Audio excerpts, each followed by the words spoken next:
del éxito de la reproducción. Como todos sabemos, las plantas cumplen algunas funciones vitales como son la nutrición, relación y reproducción. Lo primero que hay que tener en cuenta sobre la estructura y los mecanismos reproductores de las plantas es que varían mucho de una especie a otras. La dimensión de las flores va desde medidas microscópicas hasta el tamaño de un niño. Las semillas y frutos varían de la misma manera y pueden ser del tamaño de una mota de polvo o de un coco. Las plantas tienen dos tipos de reproducción, que son asexual y sexual. En la reproducción sexual intervienen las flores y las semillas. Las plantas con flores o angiospermas incluyen alrededor de 300.000 especies y son el grupo de plantas más grande y más exitoso. La función biológica de las flores es la reproducción sexual. Sus colores, formas y fragancias aumentan la probabilidad de que los granos de polen que producen espermatozoides sean portadores de una planta a otra.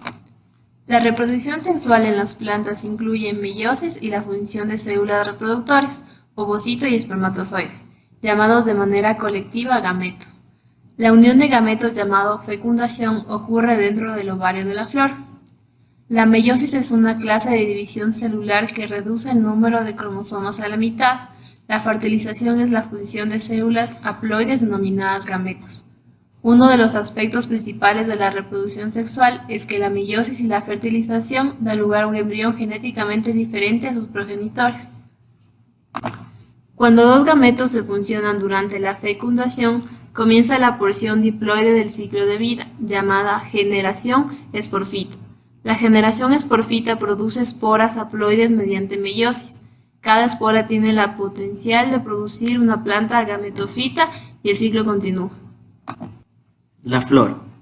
Las flores son brotes reproductores y por lo general consisten de 4 tipos de órganos, que son sépalos, pétalos, estambres y carpelos, ordenados en verticilos en el extremo del tallo de una flor. Estas 4 partes florales son importantes en el proceso de reproducción, pero solo los estambres, los órganos masculinos, y los carpelos, los órganos femeninos, participan directamente en la reproducción sexual. Sépalos y pétalos son estériles. La reproducción de las plantas con flores depende de 3 procesos: polinización, fecundación y germinación. La polinización es la transferencia de los granos de polen de una antera a su estigma. La fertilización se produce cuando un espermatozoide y una célula huevo se unen para formar un cigoto diploide. Estos dos hechos están separados en espacio y en tiempo. Existen 2 tipos de polinización: polinización directa y polinización cruzada. La autopolinización es el proceso en el que tiene lugar la transferencia de polen de la misma planta a la estigma de la planta similar. Las plantas que usan autopolinización tienen flores de color opaco en comparación con las flores de plantas que realizan polinización cruzada. Por ejemplo, en el lirio, el estilo inicialmente erecto se mueve curvándose para ponerse en contacto con los estambres para autopolinizarse. La forma de las flores caídas dispuestas sus pistilos permiten su autopolinización. El capacho da flores hermafroditas y zigomorfas de color rosado que se agrupan en inflorescencias terminales de tipo corimbo.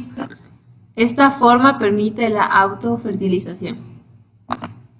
El ibirapita, las flores de 2 centímetros de diámetro están dispuestas en grandes panojas terminales, pétalos amarillos muy vistosos. El tamaño de las flores y su acumulación permite la autopolinización. El palo borracho. En época de verano se llenan de grandes y llamativas flores rosadas con un color blancuzo en el centro y salpicadas de rojo. Pueden crecer solitarias o agrupadas y son hermafroditas y pedunculadas. Sus pistilos acumulados y pequeños permiten la autopolinización. La polinización cruzada es el proceso por el cual tiene lugar la transferencia de polen a la estigma de una flor de una planta diferente de la misma especie o de diferentes especies. 2 fuentes principales de la polinización cruzada son el viento o los insectos. Los insectos reconocen las flores grandes y vistosas. El fuerte viento lleva el polen ligero y lo ajusta al estigma de la otra planta. Por ejemplo, tenemos el diente de león. Son flores hermafroditas de un color amarillo dorado, muy pequeñas, formadas por vilanos, que son un conjunto de pelos que permiten la dispersión aérea. Las características de las flores para que se dé la polinización por insectos son las siguientes. Las plantas con flores deben llamar la atención de sus polinizadores, con colores y olores atrayentes. Las flores polinizadas por insectos liberan más variedad y más cantidad de compuestos químicos responsables de su perfume. Las abejas pueden ver los colores y prefieren volar sobre las amarillas y azules.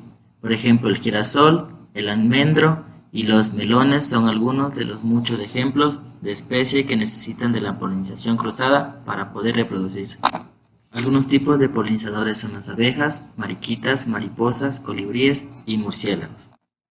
En resumen, la reproducción empieza con la producción de polen. La flor produce granos de polen, esporas masculinas en las anteras. De ahí los insectos realizan la polinización.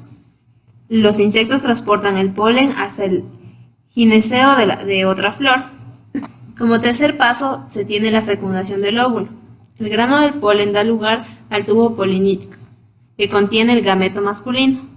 El tubo crece y llega hasta el interior del óvulo, donde se encuentra el gameto femenino o saco embrionario. El gameto masculino fecunda la oóspera del gameto femenino. En cuarto paso, la formación de las semillas y del fruto. El óvulo fecundado se transforma en la semilla, que lleva un embrión a su interior y a su vez al ovario se transforma en un fruto. Y por último, la maduración de las semillas del fruto y germinación. El fruto y las semillas maduran y la semilla se encuentra en las condiciones adecuadas. Da origen a una nueva planta y a un nuevo espermatofito. Conclusión. Las plantas que usan autopolinización tienen flores de colores apagados, en comparación con las flores de las plantas que realizan polinización cruzada. Las plantas con flores deben llamar la atención a sus polinizadores con colores y olores atrayentes. Los insectos o moscas realizan la polinización cruzada en plantas con flores coloridas y atractivas.